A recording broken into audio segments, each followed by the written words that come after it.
Welcome to the Real Estate Syndication Show. Whether you are a seasoned investor or building a new real estate business, this is the show for you. Whitney Sewell talks to top experts in the business. Our goal is to help you master real estate syndication. And now your host, Whitney Sewell. This is your daily real estate syndication show. I'm your host, Whitney Sewell. Today our guest is Charles Dobbins. Thanks for being on the show, Charles. Thank you for having me, Whitney. It's a pleasure. Charles is a principal at Dobbins Law and founder of the Multifamily Investing Academy. A successful attorney and consultant to multifamily investors all over the country, Charles Dobbins has personally acquired over $20 million of apartments and been involved on behalf of his clients in over $3 billion in multifamily transactions. Well, thanks again, Charles, for being on the show, and give our listeners a little more about your background, what you do, how you got into this business. All right. Well, I love this business.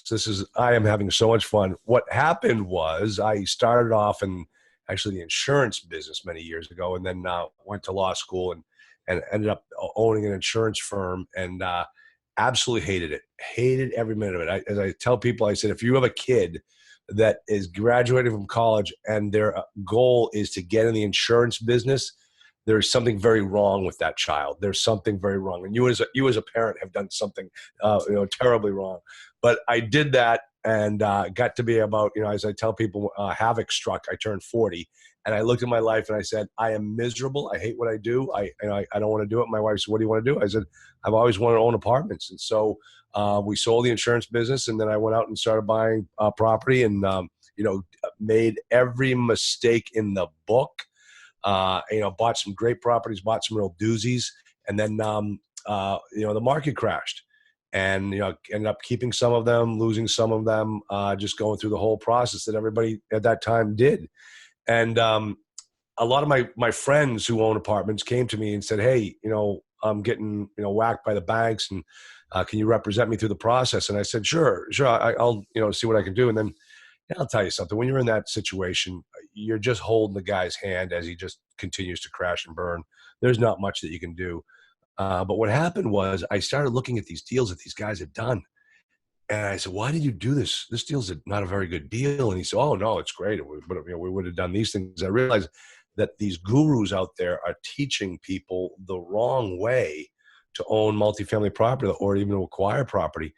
And I said, I am better off protecting people at the beginning of the process than at the end. So that's when I started the Multifamily Investing Academy. And, the whole mantra is to teach you how to buy multifamily property the right way, because I've done it every way possible and many, many wrong ways. And I don't want to see you making the same mistakes I've made. So that's how I came about. And what ended up happening is all my students are all over the country. And, I'm only licensed to practice law in Massachusetts. So I have to be very careful of what's called the unlicensed practice of law. So I tell all my students, I'm a lawyer. I'm not your lawyer. You're going to hire a lawyer. But I still act and feel like an attorney, but I consult them through every aspect, how to find the deals, how to analyze the deals, how to get them under contract, make offers, do the purchase and sale contract, take it through transition to ownership and syndicate the deal, and how to, go about putting the package together to raise the private money. That's what I do. My students I have some of the most phenomenal students in the whole country. And I love what I do. I actually, from going from the insurance business Whitney, I asked this question when I spoke in Nashville just this past weekend, and this is a question I ask, and everybody nods their head. They know what I'm talking about. I said, how many people in their occupation hate Sunday nights? And so many people start nodding their head like, oh, they know what I mean. I hated Sunday nights. I hated going to the office. I owned the company, and I thought, I got 35 people working for me. They must all hate to work here too. And Sunday night, because I knew Monday morning I was going in to get my head bashed in. And that was what it was like back in the insurance business. I love what I do now. I love helping my students. I love getting involved in deals all the time. It's a blast. I hung the moon with the Multifamily Investing Academy. Nice. So, I liked how you talked about protecting people in the beginning instead of at the end. Yeah. I mean, I can't help you at the end. I can't help you. And so many of my students say like the best advice you ever gave me was not to get into a particular deal. And listen, that happens a lot. That happens a lot because people get in this business and think, oh, I'm just going to buy this. I'll buy that. I'll buy that. No, you don't understand that owning multifamily property changes your life. Yeah. And you better understand what that property is going to do to you. Because I say, if you buy the first one wrong, you'll never buy another one. And you'll never get to 1,000 apartments if you don't buy more than one. So I can appreciate that. It's going to change your life, good or bad. Right? Yeah, exactly. And you better be aware and you better be ready. So what is it about multifamily? Why not some other asset class? Oh my gosh, I love multifamily. There are 5 ways to make money in multifamily.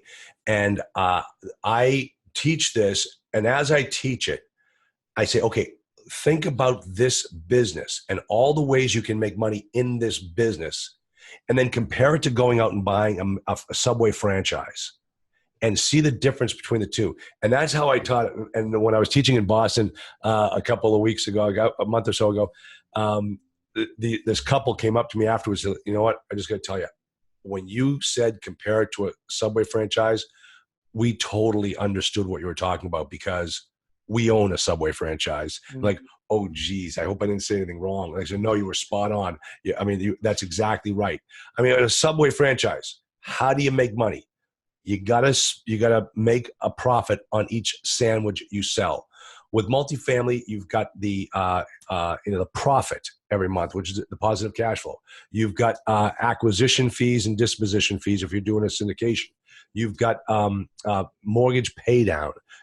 You've got property management fees, which is key. And that's something that I teach all my students, that you will own your own property management company. And then finally, you've got forced appreciation. Like if you just the power of the cap rate, if you drive that price, that NOI up by $1, if you increase the NOI by $1 on a 4 cap property, you have just increased your net worth by $25. That is how powerful multifamily is. And that's just one of the 5 aspects, 5 ways of making money in multifamily. That's why multifamily is so powerful in my estimation. So a student comes to you and says, I want to get started in this business, Charles. You know what? I have no clue what to do, or maybe I've owned a single family home or two, but I want to scale. What do you tell them? Okay, well, I tell them that, listen, this is not a get-rich-quick scheme. You're building a business. It's going to take time. You got to be committed to doing it, and you're going to start out slow. The hook of my class is called "How to Own 1,000 Apartments in 5 Years," and people are like, "Oh, I want to own 1,000 apartments." Yeah, absolutely. Okay, then all I ask you to do in the first year is own 20. Just buy 20. That's it. Let's buy 20 and let's build this business on a solid foundation. And as you know, all you do every year is double what you own and don't sell anything. So 20 the first year translates into 60 the second year, 180, 540, and in 5 years you'll own over 1,000. And it really is as simple as that. And I have several students who in the last 3 years are now up to over 1,000 apartment units. So it's a nice format. But the thing is, you got to understand, this is a sales and marketing business. And this is where I lose people. I mean, if you think you're going to come in here and just buy, that doesn't work that way. The worst thing you can possibly do is overpay for a multifamily property. So you got to go out there and find the deals. There's another guru out there whose name shall remain nameless, but he says it's okay to overpay for multifamily property because the value of the property just continues to go up. When I heard one of my students tell me that they came from that guy's seminar and that's what he said, I thought to myself, this guy must be 8 years old, because he obviously wasn't around during the last crash, because I can show him properties that did not come back in value after the last crash. So you cannot overpay for your property. You've got to be smart about acquisitions. So why don't you help us to not overpay? Let's focus on that for a minute. What are some things you can help us to focus on so we do not get caught up in that? Okay, so understand multifamily is all driven by a formula. It's the price equals the cap rate divided by the price equals the net operating income divided by the cap rate. Okay, the cap rate is set by the market. You, as an investor, had better know your cap rates for the market you're buying in, or they will run roughshod over you all day long. So let's assume in this analysis that you know your cap rate. So then the only variable that you got to be careful with is the net operating income. That's the number that they're going to screw you on. And you have to be able to go in there and look at a guy's net operating income and say, nah, I'm not buying it. No, you can't do this. And I teach my students all the tricks, all the rules of thumb, so that they can look at a trailing 12 financial statement and know right away what a day in the life of the property manager that runs that property is like, just by looking at the numbers. It's all about the numbers. So it's the NOI. That's where, as I use the the boogeyman in my class that helps everybody understand, how you can get screwed and how you need to protect yourself. The boogeyman is a guy by the name of Daddy Warbucks. And all of my students know Daddy Warbucks, and they have me talk about it all the time. There's a reason why Daddy Warbucks is rich, because he knows how to take your money, and you've got to protect yourself against Daddy Warbucks. So could you dig a little deeper about, helping protect ourselves and making sure we have the correct NOI? What are some of the biggest issues you see? Okay. So one of the things is, understand that if let me see if I can give you some tricks. Okay. You always want to get a trailing 12 financial. You want to see the financials of the property over the last 12 months. The banks are okay with 3 months. Okay. But the banks aren't your friends with some of their underwriting guidelines. The banks, hey, they'll take the property back if you screw up. But you need to see the property in all 12 months, because you need to see if there have been any spikes in the income. Because if there have been spikes in the income, the guy's probably, loading up bad tenants to get them to pay and make the rent roll look really strong so that you will buy the property. But the way that they load up those tenants is with really bad customers, like felons, sex offenders, people who only buy if there's a concession, and all these different types of tricks that sellers use to make their babies look better. The other thing too is, how can a property manager, how can an owner reduce his expenses quickly over a 3-month period? Very simple. He just stops paying his bills. And one of the biggest bills that you tend to see stopped right away is pest control. And if you look in the trailing 12 financials and you don't see the guy spending anything for pest control, don't believe him when he says, oh, well, this property has no pest issues. I have gone through over 3,500 apartment units. There hasn't been one of them that doesn't have a pest problem. So that they cut off their expenses that they're not going to pay. And the other thing too is they cut back on the repairs and maintenance. And when they cut back on the repairs and maintenance, that doesn't mean that they don't have any repairs and maintenance. That just means that you're going to be doing the repairs and maintenance when you own the property. So these are just a couple of things that we talk about, to protect yourself. So what, maybe when a student has been doing, or going through the process of purchasing a property and they're analyzing that trailing 12, what are some mistakes you see? I know maybe they missed that the expenses, went down, or the income obviously went up, spiked at some point, supposedly, right? What are some other things that students, if you haven't looked at too many trailing 12s, that you wouldn't know to look at? Okay. So what I do is I make it easy for people by using expense ratios. So when you look at a ratio on that trailing 12 financial, it'll peg what type of property is. So if you give me a multifamily financial statement and you tell me that the expense ratio is 35%, well, let me tell you something. That had better be a Class A property in a low cost area.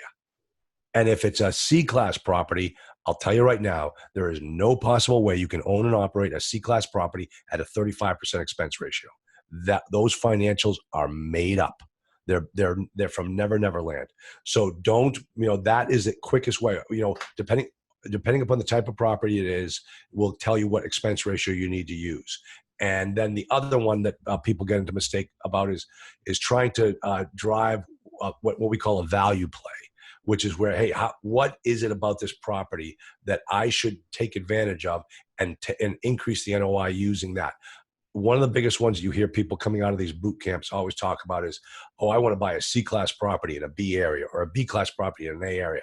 Oh my gosh, guys, listen, if you have never been to Fort Worth, Texas, and you pick up the phone and you call a Fort Worth broker and you tell them, hey, I'd like to buy a C-class property in a B area. You've never had a conversation with this guy before in your life. And you're saying, hey, I'd like to buy a C and a B. Here's how the conversation goes on the other end. The guy goes, I got another one. Watch this. He's like, yeah, sure. That's exactly what we've got. I've got a perfect property for you. And you just think, because, well, he's not lying to me. I'll go down and I'll buy this C-class property in the B area and I'll make tons of money. You have to know your market. You have to know these guys will sell you a bill of goods all day long, but you have to be educated as an investor and know exactly what you're doing. So, that's one of the ways that these guys do it. Another way, another value play that people make huge mistakes on is, and I could get more into the what that's called repositioning, where you're changing the letter grade of the property. I could tell you more stories about that, but the other one is okay, this one. It's an all bills paid property. Okay, that means that the landlord pays the utilities. All right. I've made that mistake in my life. I will never make that mistake again. Whenever your tenant and the utility companies are in cahoots with each other against you, you will lose every step of the way. So be very careful when you're buying an all bills paid property. The second thing you got to be careful about is if your investment strategy is to convert that all bills paid to a tenant paid property, so that you put in like a RUBS system, or you put in some type of a metering so that you can push off the utilities onto the tenant, and that'll really drive your NOI. Here's where that fails. What is going on in your market? There was one guy that was trying to do this on a property in Lexington, Kentucky, and what we found out was that he's on a street with 1,300 other apartment complexes. All the rest of them are all bills paid. C-class tenants only buy all bills paid. They do not buy, tenant paid utilities, because they don't have the credit to get the utilities put up in their name. So they only look for all bills paid properties. So you own your property on a street with 1,300 other competitive apartment units on there, and you decide you're going to tell your tenants, hey, we're going to switch to a tenant paid. You're going to start paying for your utilities now. Overnight, your property will vacate. They will move out of your property across the street to another guy who's got an all bills paid property, and your investment strategy will have failed. Absolutely failed. So those are a couple of the things that you need to look out for. Boy, I sound like such a downer, don't I, Whitney? You really ask me all these questions. Why you ask me what I do for fun? Jeez.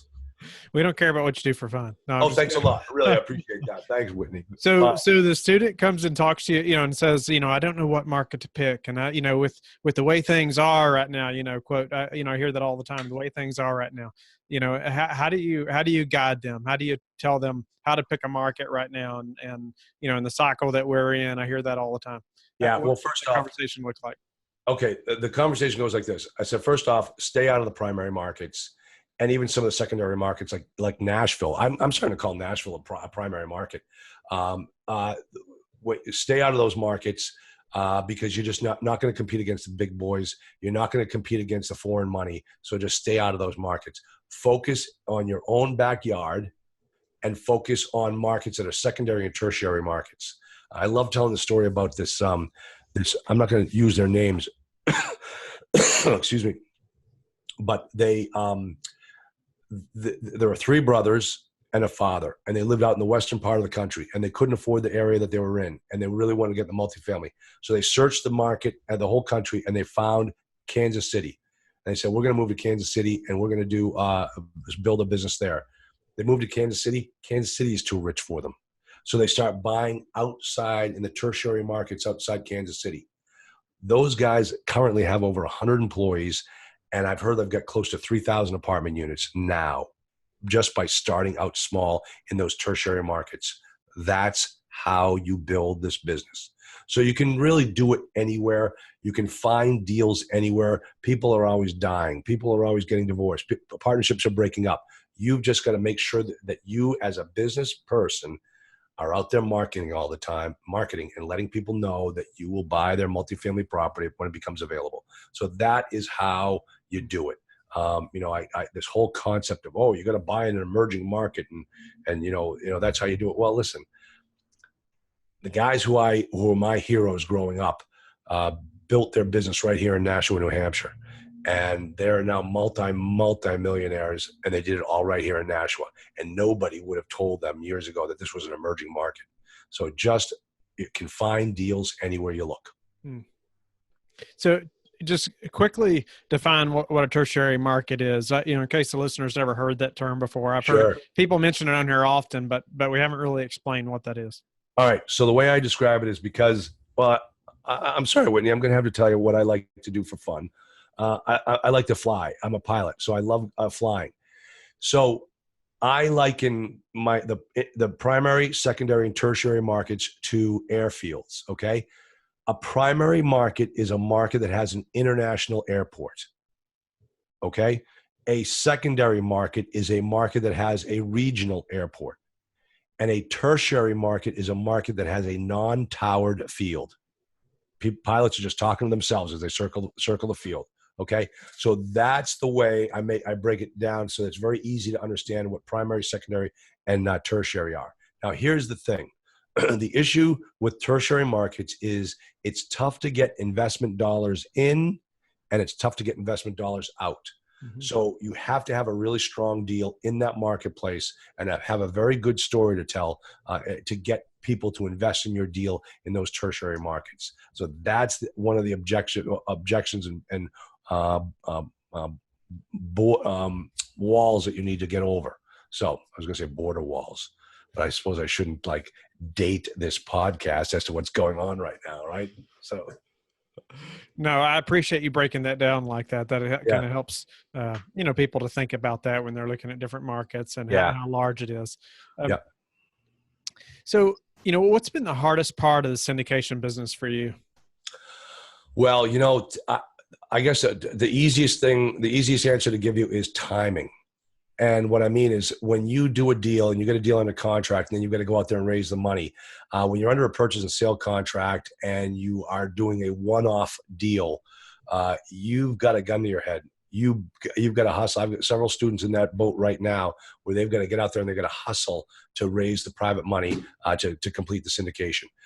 So that has always been, but at the same time, I've watched students make the same mistakes that I've made, which is where you get into a partnership where one partner's responsibility is to go out and raise the private money.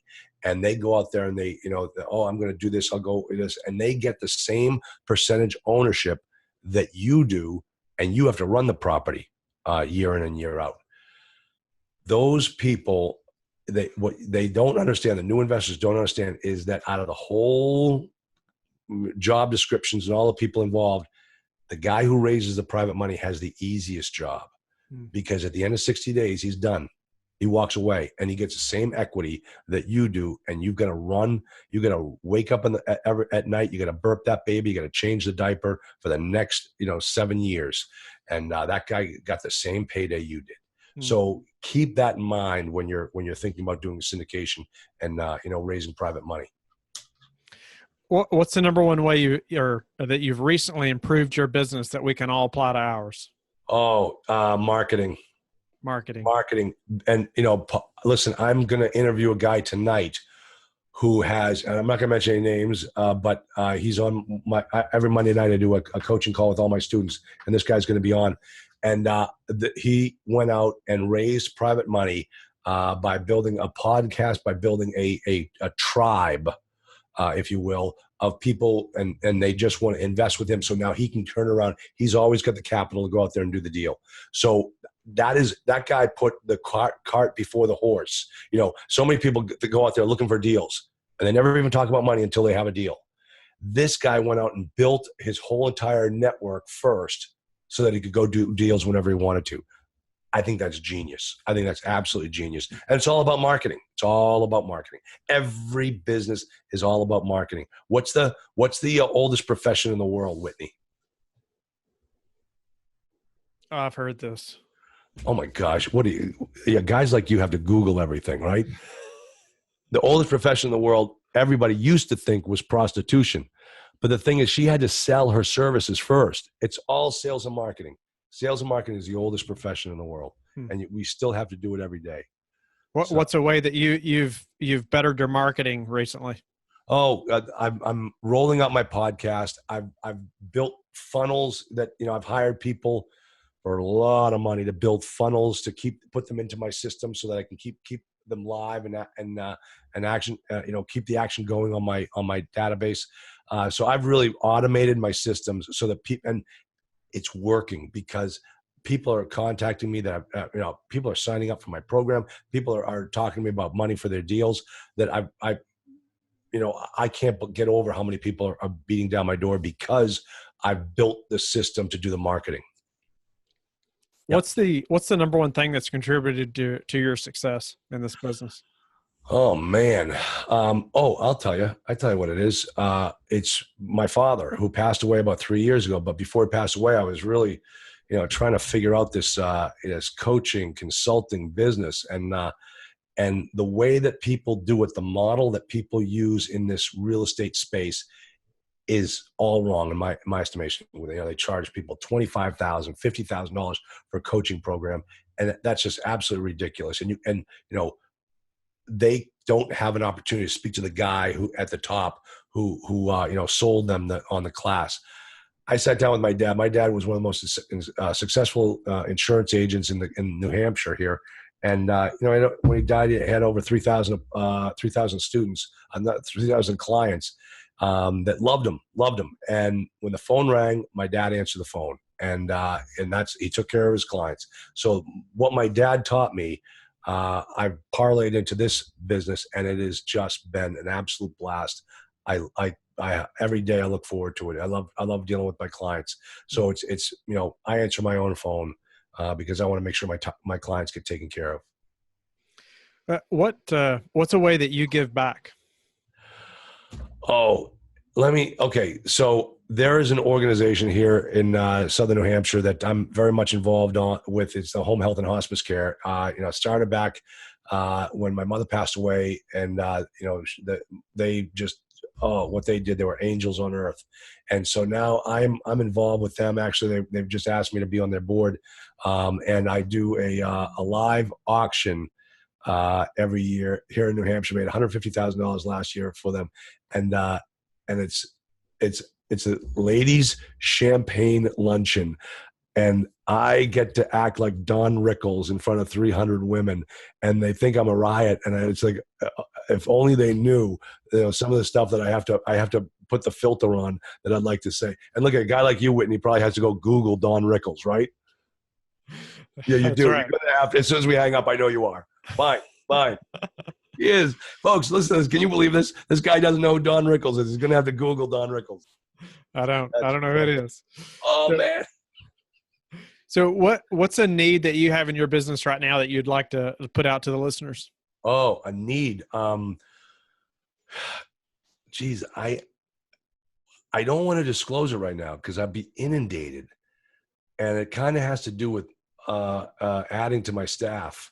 I just added an accountability component to my program. Prior to that, all I did was handle the transactions for my students. And at the end of last year, I said, I put out a note to all my students. I said, hey, I want to make the owner forum even better than it is now.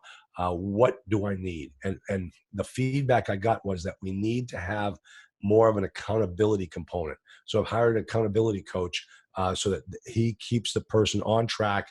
And every 3 months, we do an action follow up on the annual action plan to make sure that the student is doing exactly what they need to be doing in order to get their job done. And so that is really the newest thing that we've done. And that's, it's just taken off, and people are signing up to work with me just because of that action plan. And as a result, I'm probably going to need more staffing to keep it going. So it's going to be fun. It's Nice. great. I love it.